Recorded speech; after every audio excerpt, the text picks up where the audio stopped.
So the Snow Shark 7 is resting comfortably at my place now. As you see the setup here, the way these things are driven, it's dual augers at the front, and then your final impeller or blowers in the middle. Drive comes off this auger at the bottom, then comes up to a chain that joins top and bottom augers together, and that's driven by a shaft there that goes through over to this side and right up to a centrifugal clutch on the motor. I'll flip it up here, show you underneath. So there you can see the chain there that comes from the motor to that shaft, cross shaft, and then the cross shaft has another sprocket on it that drives this chain, which drives the transmission, and then there's a chain that's missing. The transmission output shaft chain would be attached to this, which is of course right on the axle. So the way it works,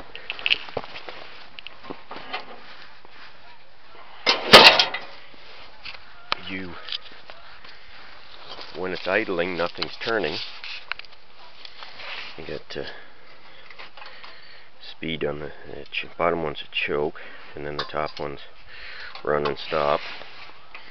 And then as well you have let's see, push down in for neutral and forward.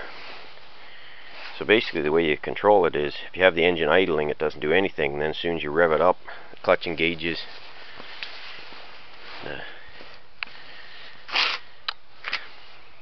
Everything starts turning up front here, and as well when you put it in gear, it starts to drive. Then there's also, you have high and low in the transmission, so it's 2-speed forward, 2-speed reverse. It's got a 7-horse Tecumseh motor on it. As far as I've been able to tell, this is probably a 1971 machine. It's looking like that's the built date on the engine anyways, and it's Moto Mower Snow Shark 7, and it says model 617. So like I say, I think it's a 1971 or 72 machine. It operates somewhat differently than the snow blowers out there today. There's no dead man's clutch, you know, like a handle up here you have to push down. Once you rev the engine up, everything happens, and even the chute's different. There's nothing to turn or anything. You just grab this handle here. Now it's tight because it's a little rusty, but basically it just slides this, and it'll straight push or pull, and you rotate it basically 90 degrees left or right. So